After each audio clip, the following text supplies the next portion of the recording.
میں مدینے میں ایک بار سیلاب آیا، سیلاب میں پانی بہت زیادہ، اور مسجد نبوی میں بھی پانی آیا، یہاں تک کہ رسول کریم صلی اللہ تعالیٰ علیہ وسلم کی قبر انور کے پاس بھی پانی آیا۔ 3 قبریں تھیں اندر، حضرت ابو بکر، حضرت عمر رضی اللہ تعالیٰ عنہما کی بھی قبریں حضور صلی اللہ علیہ وسلم کے ساتھ ہیں، یہ سب کو معلوم۔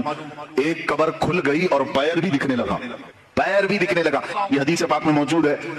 اس وقت مدینے والے جمع ہو گئے، اے آؤ مدینے والوں، رسول اللہ کا قدم دکھ رہا ہے، رسول پاک صلی اللہ تعالیٰ علیہ وسلم کا قدم ظاہر ہے۔ تو سب جمع ہوئے، بھیڑ لگی۔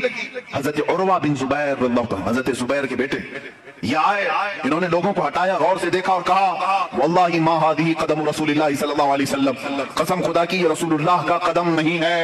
کہتے میں اچھی طرح پہچانتا ہوں یہ عمر ابن خطاب کا قدم ہے۔ اے عزیزو سوچو، عمر کا قدم سلامت ہے تو رسول اللہ کا جسم کیا ہوگا؟